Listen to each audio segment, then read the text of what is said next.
Kejadian waktu maghrib kali ini terjadi pada tahun 99. Oke, Nat. Kejadiannya di Bandung. Jadi ada satu klaster perumahan yang gak terlalu besar, dan isinya itu mayoritas keluarga muda. Ada 5 anak kecil, umurnya sekitar 6-8 tahun. Mereka semua tuh tetanggaan Moy. 3 cewek namanya Tasya Vira Bella, sama 2 cowok namanya Gilang dan Haris. Oke.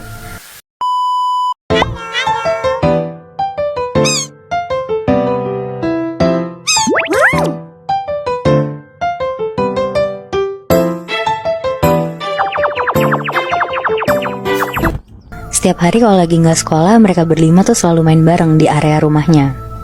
Mulai dari main sepeda, main bola di lapangan kosong, benteng-bentengan, sampai petak umpet. Tasya tuh setiap hari selalu dikasih tahu sama orang tuanya untuk selesai main sebelum maghrib. Pokoknya nggak boleh banget deh, dan Tasya tuh selalu nurut sama orang tuanya. Sampai akhirnya Gilang tuh bilang ke teman-temannya ini, main petak umpet yuk. Padahal ya, pada hari itu tuh udah jam 5:30 sore. Tapi langit tuh masih lumayan cerah. Tasya akhirnya bilang ke mereka, aku kalau jam segini harus pulang ke rumah, soalnya mama papaku bilang gak boleh main di luar rumah maghrib-maghrib. Ngedenger itu Gilang tuh ketawa-tawa, terus bilang ke mereka, itu tuh cuma tahayul doang tahu, main mah main aja, emang kenapa? Ya sebenarnya di geng itu yang takut tuh cuma Tasya doang, Moy. Yang lainnya iya-iya aja, karena gak pernah dikasih tau hal yang sama juga sama orang tuanya. Akhirnya Bella sama Vira ngeyakinin Tasya di situ dengan bilang, ya udah nggak apa-apa sekali-sekali Tasya, kan mama papa kamu juga lagi pergi, jadi mereka nggak tahu. Terus mulai nih akhirnya mereka main berlima. Oke. Mereka nentuin siapa yang jaga pakai home pimpa, dan yang jaga tuh Tasya di situ, karena dia ngeluarin tangannya beda sendiri. Di situ Gilang nyaranin Tasya untuk jaga di bawah pohon yang ada di lapangan gede. Akhirnya Tasya jaga di sana sambil ngitung dari 1 sampai 30. Sorry, Tasya nih yang tadi disuruh menyokapnya pulang sebenarnya ya? Iya bener, Oke, terus? Nah pas ngitungnya udah selesai, Tasya nengok ke belakang buat nyari teman-temannya kan. Tapi yang anehnya, pas Tasya nengok ke belakang tuh mendadak sekitarnya tuh bukan lingkungan rumahnya Moy. Tapi kayak hutan yang banyak banget pohonnya. Di situ Tasya kaget banget dan langsung lari buat nyari teman-temannya. Dia teriak-teriak manggil temannya satu-satu, tapi nggak ada tanda-tanda dari temannya juga. Sampai akhirnya Tasya tuh ngeliat kayak ada nenek-nenek jalan di depan dia. Terus Tasya langsung lari dan nyamperin nenek itu kan. Sambil ngos-ngosan dia tuh nanya, "Nek, maaf ini di mana ya? Kok tiba-tiba aku di sini?" Nenek itu cuma diem aja sambil tetap jalan ke depan. Akhirnya Tasya tetap ngikutin nenek itu jalan, karena lama-lama tuh sekitar jadi gelap banget hutannya karena udah malam kan. Jadi akhirnya Tasya ngikutin nenek itu terus. Nah sekarang nih balik lagi ya ke point of view-nya temen-temennya yang lagi ngumpet. Si Gilang sama yang lainnya tuh ngerasa, kok Tasya lama banget ya jaganya, kenapa dia gak nyariin mereka semua. Akhirnya karena udah mulai azan maghrib juga, mereka semua balik ke tempat pohon Tasya jaga tadi. Semua itu kaget banget Moy, karena ngelihat Tasya udah gak ada di bawah pohon itu. Sebenarnya yang paling panik di situ tuh Gilang, karena dia kan yang maksain Tasya main menjelang maghrib gini kan. Mereka berempat tuh sempet diem dulu di bawah pohon itu. Bella sama Vira teriak-teriak nyari Tasya juga gak ketemu. Sampai akhirnya mereka tuh ke rumah Tasya, karena mereka tuh mikir mungkin Tasya takut dimarahin, jadi dia pulang duluan. Oke. Tapi tuh pas udah sampai rumahnya, mbaknya Tasya tuh bilang kalau Tasya tuh belum pulang juga. Mampus. Akhirnya mereka panik banget tuh berempat, mana orang tuanya Tasya juga belum pulang kan. Akhirnya mereka dibantu sama mbaknya nyari Tasya keliling perumahan, sampai lapor ke satpam juga buat bantu nyari Tasya. Nah sekarang kita balik lagi nih ke Tasyanya. Jadi selama dia perjalanan ngikutin nenek-nenek ini, Tasya tuh bingung Moy. Dia nangis sambil jalan, karena di sekitarnya dia tuh ngelihat makhluk-makhluk aneh gitu Moy. Kayak ada anjing lari tapi kepalanya manusia. Ada sosok kuntilanak lagi ketawa-tawa sambil terbang. Anjing. Pokoknya kayak hal-hal yang gak pernah dilihat Tasya, itu tuh dia lihat semua di hari itu. Karena dia semakin takut juga, jadi Tasya tuh tetap ngikutin nenek-nenek yang jalan ini. Sampai akhirnya Tasya kayak dibawa nenek ini ke tengah hutan yang ada rumah kecil di tengahnya. Tasya di situ berhenti karena gak berani masuk ke rumah itu. Dia ngeliatin nenek yang masuk ke rumah itu. Pas dia berhenti, neneknya tuh ngeliatin dia, tapi nenek itu tetap masuk ke rumah itu. Jadi sekarang Tasya tuh posisinya di depan rumah itu, gak berani masuk. Dia duduk di tanah sambil nangis-nangis dan berdoa. buat bisa pulang. Tapi kayak seakan-akan si nenek ini sebenarnya ngajak Tasya buat masuk ke rumahnya gitu ya? Iya, tapi tuh diem aja gitu lebih. Oh, nggak ngomong apa-apa. Jadi nggak ngomong apa-apa. Dan Tasya pun takut ya buat masuk ke situ ya? Bener. Terus. Nah, pas si Tasya lagi nangis-nangis, tiba-tiba tuh ada suara dari belakang Tasya. Suaranya tuh laki-laki sambil ngikutin dia nangis, kayak ngejek gitu loh Moebi. Ya, anjrit. Nah, Tasya di situ langsung berdiri, terus dia lari buat ngetok rumah nenek-nenek itu. Tapi tuh gak dibukain sama nenek itu. Tasya akhirnya lari kabur, balik ke arah pohon dia tadi. Selama Tasya lari, Tasya tuh dikejar-kejar sama sosok-sosok yang serem banget. Ada pocong, genderuwo, sampai binatang-binatang gak jelas juga ada di kanan kiri dia. Wah, bangsat. Sampai akhirnya Tasya tuh udah gak kuat banget, dia akhirnya pingsan. Dan bangun-bangun tuh udah terang hutan itu. Dia balik lagi jalan, teriak-teriak nyari orang-orang juga gak ada. Pokoknya selama Tasya di dalam hutan itu, Tasya udah ngelewatin berapa malam gitulah di sana. Dan dia juga udah pasrah banget akhirnya. Nah, sekarang kita balik lagi ke point of view teman-temannya ya. Mereka semua tuh akhirnya nungguin orang tuanya Tasya di rumahnya Tasya. Sampai Bella Vira tuh juga udah nangis-nangis karena takut Tasya diculik sama orang jahat. Karena kan mereka juga ya yang yakinin Tasya buat ikutan main. Sekitar jam 7 malam, akhirnya orang tuanya Tasya tuh pulang. Mereka semua langsung minta maaf dan nyeritain kejadian yang barusan terjadi. Karena anak-anak ini pada belum pulang, jadinya orang-orang tua mereka tuh datang ke rumah Tasya, Moe. Jadinya ini tuh sekarang kayak lagi didiskusiin gimana baiknya buat nyari Tasya. Tapi orang tua Vira tuh yakin kalau sebenarnya Tasya ini tuh gak hilang karena diculik manusia, tapi diculik sama makhluk lain. Karena tuh kan pas banget ya timingnya pas lagi maghrib. Orang tuanya Tasya tuh juga sebenarnya mikir itu. Karena alasan mereka ngelarang Tasya buat main maghrib-maghrib kan karena takut Tasya hilang diculik makhluk halus. Mamanya Tasya di situ udah nangis-nangis karena takut anaknya tuh nggak bisa ditemuin lagi. Semua teman-teman Tasya juga udah nangis di situ. Pokoknya situasi udah nggak kondusif sampai akhirnya papanya Vira ngajak ngobrol papanya Tasya dan bilang kalau dia tuh punya kenalan yang rumahnya di kampung belakang perumahan mereka. Dia bilang kalau orang ini tuh sakti dan bisa mulangin Tasya. Akhirnya karena udah bingung, papanya Tasya tuh setuju buat manggil orang ini. Sekitar jam 8 malam, Pak Tono namanya, mulai ritual untuk bisa ngeliat Tasya di mana. Pokoknya singkat cerita dia bilang kalau Tasya tuh dibawa sama genderuwo ke alam mereka. Tasya masih hidup dan diselamatin sama Pak Tono, dibawa balik ke alam kita. Pak Tono tuh langsung lari keluar Moe, ke arah pohon tempat Tasya terakhir hilang. Ternyata Tasya tuh udah di sana dalam keadaan pingsan. Langsung digendong ke rumahnya, dibaca-bacain doa, disiram air yang udah didoain juga, dan gak lama Tasya tuh sadar. Wow. Tapi walaupun cuman hilang 2 jam, sebenarnya Tasya di alam itu udah bisa berhari-hari gitu, Nat. Iya bener, Bi. Makanya dia kan sampai udah pasrah juga kan akhirnya. Tapi selama dia beberapa malam di alam itu, dia masih diikutin tuh sama makhluk-makhluk yang banyak itu. Masih, Bi. Anjing, serem banget. Nat. Ini cerita tentang orang naik taksi sendirian, tapi dia baru sadar kalau ternyata di kursi belakang dia itu tuh dia nggak sendirian. Ada orang lain, ada sosok lain. Oke. Jadi cerita ini yang ngalamin namanya Gea. Ya ini nih lagi lembur di kantornya dan pulang tuh setengah 12 malam. Dia pesan taksi online, pas udah nyampe taksinya, si Gea ini duduk di belakang sambil kayak baca e-book gitu dari HP-nya. Oke.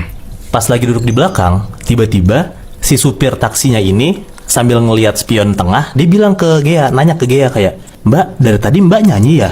Tapi pas saya lihat dari spion, kok mulut Mbaknya diem aja?"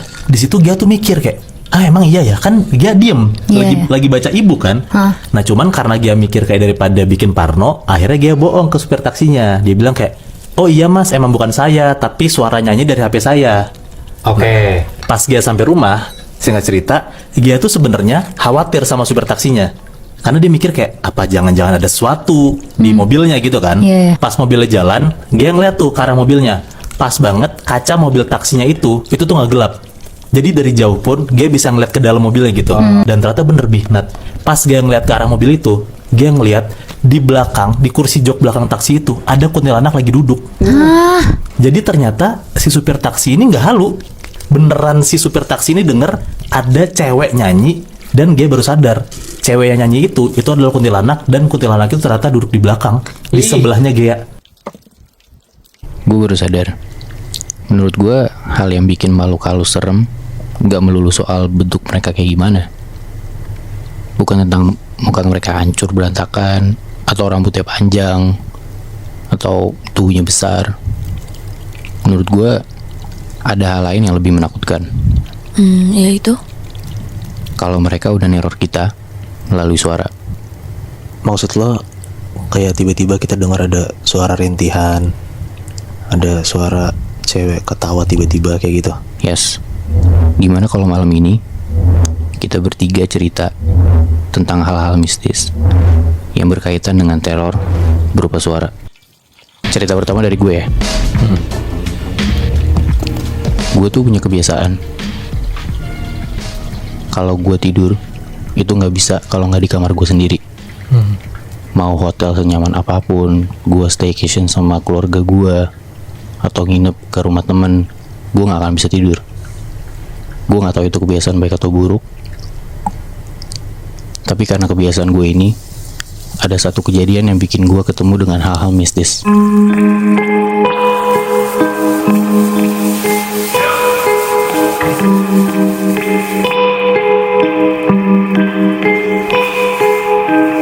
Sekitar gue SMA kelas 11, gue dan teman-teman gue berencana buat ke puncak. Bertiga, gue, Syakir, dan Wisnu. Kita sepakat buat berangkat sekitar jam 1 siang, naik motor masing-masing. Sekitar 1,5 jam perjalanan kita sampai. Akhirnya kita makan, nongkrong, ngopi sampai sekitar jam 6-an. Itu udah mulai gelap dan mendung. Ya udah kita buru-buru pulang. Tapi ternyata nggak lama setelah kita jalan berapa ratus meter, tiba-tiba langsung hujan deras. Akhirnya dengan keadaan basah kuyup, kita neduh di sebuah warkop. Kita nunggu berjam-jam sampai sekitar jam 10 malam. Gue lihat teman gue Wisnu. Dia biasanya orangnya berisik, cuman kok tiba-tiba dia diem. Ternyata pas gue cek, dia sakit. Kayaknya dia masuk angin gara-gara kebasahan tadi. Badannya anget. Akhirnya gue dan Syakir sepakat, ya udah, kita nggak bisa lanjutin perjalanan pulang. Kita nginep aja. Kita cari villa, habis hujannya selesai. Jam 11-an, hujan udah reda. Ya udah, akhirnya kita cari villa. Kita jalan sedikit dan lo tahu kan, biasanya kalau di puncak tuh ada orang yang nawarin villa. Iya, gue tau. Nah, kita akhirnya pesan villa di mereka. Terus kita diajak dari jalan besar ke sedikit jalan kecil. Kita ditunjukin villa aja, sekitar 1 atau 2 kilometer lah. Kita sampai di villa. Villanya sebenarnya nggak terlalu besar, memang villa kecil untuk stay a night aja. Kita masuk ke kamarnya juga kecil. Ketika lo masuk pintu, kamar sepetak. Di depan pintu langsung ada tempat tidur queen size. Di sebelah kiri tempat tidur itu jendela, sebelah kanan tempat tidur lemari tinggi. Setelah itu kita masuk, beres-beres dikit, Wisnu langsung tidur, begitu juga Syakir. Nah, di sini nih, kayak yang gue bilang tadi, dengan kebiasaan gue yang gak bisa tidur selain di kamar gue gak bisa tidur di villa itu. Padahal gue tahu badan gue capek, tapi gue udah maksa untuk tidur. Gue uring-uringan segala macem. Sampai gue liat HP, itu udah sekitar jam 1 malam. Di momen gue ngeliat HP gue itu, tiba-tiba gue dengar ada orang yang ngetok dari arah jendela. Di situ perasaan gue udah mulai nggak enak. Jam 1 pagi di villa kecil yang gelap, ada orang yang ngetok jendela kamar. Gue nggak mau nengok, tapi suaranya tuh tetap terus ada. Akhirnya gue ngeberaniin diri buat nengok ke arah jendela. Dan yang gue lihat, ada makhluk dengan kedua telapak tangannya nempel di jendela. Dan yang lebih nakutin lagi, dia nempelin mukanya di jendela, Matanya melotot sampai gue bisa lihat dengan jelas banget kalau dia ngelirikin matanya kanan kiri, kayak lagi nyariin ada orang apa enggak di dalam. Anjir. Di situ gue takut banget. Gue langsung masuk ke dalam selimut. Gue gemeteran tapi gue nyoba buat nggak gerak sama sekali. Posisinya, gue tidur di paling pinggir dekat lemari, Syakir di tengah, Wisnu paling dekat sama jendela. Gue takut banget. Gue masih kebayang banget muka si makhluk halus ini kayak gimana. Di situ gue nyoba banget buat tidur. Gue meremin mata gue dan gak ngebuat gerakan apapun. Sampai akhirnya gue ngerasa ada angin dari arah jendela ke deket gue. Dan gue tahu banget itu rasa-rasa dimana ada orang di samping lo persis. Di momen itu, gue tahu gue gak boleh bergerak sedikit pun. Gue tahu gue gak boleh ngeluarin suara sekecil apapun. Yang bisa gue lakuin cuman meremin mata gue, biar dia gak tahu kalau gue masih bangun. Sampai akhirnya, gue bisa denger jelas banget sosok di sebelah gue ngomong kayak gini. Yang itu tidur beneran. Yang tengah juga tidur beneran. Nah, yang ini nih pura-pura tidur. Anjir. Pas lo denger sosok itu ngomong kayak gitu, lo gak ngebuka selimut lo sama sekali? Gue gak berani banget Moy buat buka selimut gue. Emang kedua temen lu gak ngedengerin apa yang lu dengar malam itu? Gue yakin banget kedua teman gue emang udah bener-bener tidur. Dan kalau mereka denger ya harusnya mereka bangun juga kan. Lo nyeritain gak setelah pagi kalau misalnya malam itu lo dengerin ada suara yang ternyata mereka gak denger? Gue gak berani banget Moy buat cerita ke kedua teman gue. Bahkan sampai sekarang gue gak cerita ke mereka. Sampai pagi pun gue langsung minta gue dan teman-teman gue langsung balik aja, saking gue takutnya.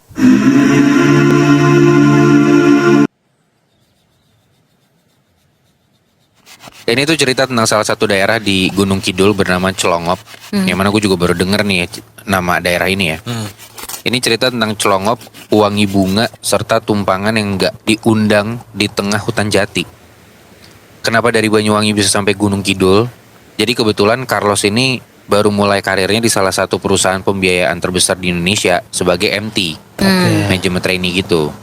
Nah, sebagai seorang MT, dia tuh harus siap ditempatin di mana aja kan. Nah, inget banget di tanggal 29 Agustus 2025, Carlos ini ditempatin buat on job training, OJT. OJT 1 di cabang Gunung Kidul selama 2 bulan. Nah, karena divisinya marketing, Carlos ini jadi sering koordinasi ke account officer atau AO di masing-masing cabang setempat. Semua pekerjaan tuh berjalan dengan lancar dan bahkan bisa dibilang sukses.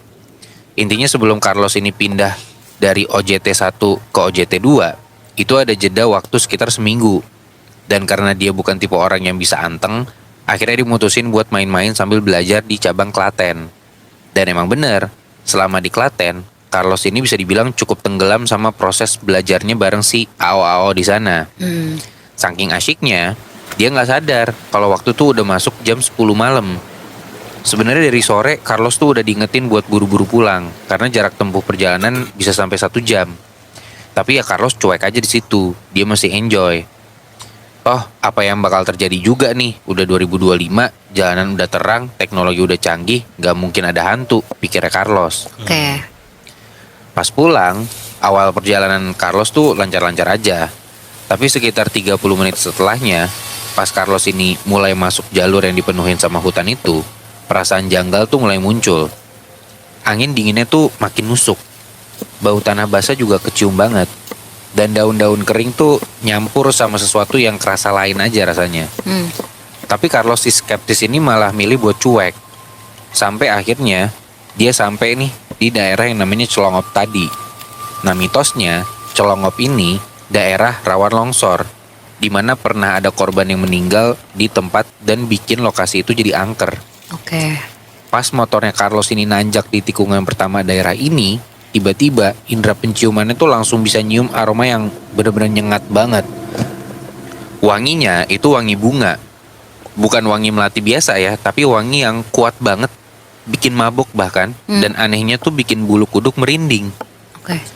Carlos nengok ke kiri kanan, gak ada rumah, gak ada siapa-siapa, cuman ada pohon sama kegelapan aja di sana. Carlos masih coba buat positive thinking lah.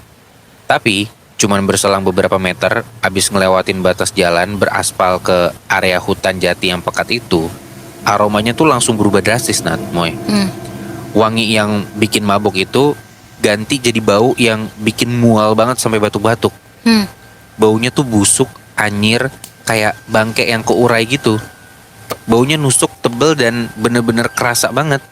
Dan ini pertama kalinya Carlos tuh ngerasa kalau dia tuh lagi dalam bahaya yang dia nggak tahu apa tapi. Ya. Yang awalnya motornya ngebut, pelan-pelan jadi lambat, jadi kayak ada beban ganda gitu di motornya dia. Berat lah rasanya. Kepala Carlos juga udah mulai pusing gara-gara bau tadi. Terus dari kegelapan itu, di belakang badan Carlos kedengaran ada suara kayak gini. Gitu. Suara cekikikan melengking, suara ketawa cewek yang deket banget rasanya, seolah-olah tuh ada di pundaknya Carlos. Ini suara yang gak asing, suara yang kita udah sering banget denger, dan Carlos juga udah sering banget denger ataupun lihat di film-film horor. Suara kuntilanak. Gak bisa denial lagi di situ, gak bisa cuek lagi di situ. Carlos sudah takut banget. Walaupun dia mesti coba buat sosokan pakai logika lah. Dia nekat buat ngecek spionnya, Nat, Moy. Keputusan yang bikin dia nyesel banget sampai sekarang. Kenapa? Karena dari spion motornya itu, sosok itu kelihatan jelas banget. Kuntilanak, rambutnya panjang, pakai pakaian putih kusam, berlumur kotoran sama darah, lagi duduk nyamping di jok belakang Carlos. Anjir. Mukanya pucet dan terus-terusan senyum menyeringai gitu. Sama matanya tuh hitam cekung, ngeliatin ke arah Carlos. Pelan-pelan kepalanya ngedeket, terus bisik-bisik dengan suara halus tapi pakai bahasa Jawa yang artinya kayak gini. Mau kemana, Mas? Aku ikut boleh. Ih. Detik itu juga Carlos yang skeptis itu berubah seketika, Nat, Moy. Rasa takutnya tuh memuncak, bener-bener takut banget. Dia teriak-teriak sambil terus ngegas kenceng di jalanan tanjakan Celongop itu. Di belakang, suara ketawa kuntilanak barusan masih ada. Bahkan makin lama makin keras, makin melengking, dan makin jahat aja rasanya. Motornya pun jadi sering oleng gitu. Carlos cuma bisa baca-baca doa yang dia inget aja. Dia udah nggak berani buat ngelihat ke arah spion lagi. Pun turun dari motor ya nggak mungkin karena nggak ada siapa-siapa, nggak ada rumah, nggak ada yang bisa bantuin dia. Dia cuma bisa ngegas aja terus. Dan pas Carlos ini akhirnya berhasil keluar dari area hutan jati Celongop barusan, pas lampu-lampu rumah penduduk tuh mulai kelihatan samar-samar dari kejauhan, tiba-tiba beban berat yang selama beberapa waktu itu dia rasain, itu langsung hilang. Lenyap gitu aja. Suara ketawa cekikikan itu pun sama, hilang. Bau busuk anyir juga hilang. Tapi meskipun begitu, badannya Carlos tuh masih tetap gemeter, masih merinding banget malah. Bahkan sampai dia nyampe pulang ke mesnya dia, wajahnya tuh masih pucat banget. Dan setelah kejadian itu, sosok Carlos yang skeptis tuh udah mati gitu aja. Sekarang yang ada tuh sosok Carlos yang trauma. Dan selama sisa OJT di Gunung Kidul itu, kalau dia lagi ada urusan di cabang Klaten, batas akhir kepulangan dia tuh jadi maksimal jam 6 sore pokoknya. Pokoknya azan maghrib tuh udah jadi alarm penanda lah. Sedikit pun Carlos udah gak mau ambil resiko lagi buat ketemu penumpang gak diundang di jalur Celongop yang dingin dan penuh misteri itu. Tapi ya biasanya kalau misalkan kita nih yang nggak takut atau skeptis banget sama hal-hal mistis kayak gitu kan, ya minim lah buat diganggu sama setan kan. Katanya dibanding gitu. yang penakut. Bener. Ini kok malah makin diganggu ya? Itu dia. Sebenarnya sah-sah aja ya buat siapapun skeptis atau nggak percaya kalau setan tuh ada gitu. Apalagi ya udah 2026 kan. Iya. Cuman kalau gue sih ya, menurut gue nih, siapin diri aja kalau memang ya suatu waktu nanti buat lo yang skeptis gitu ya, dan ada di posisi Carlos, ya bisa jadi sih lo bakal kehilangan diri lo yang skeptis juga dan muncul diri lo yang trauma mungkin ya.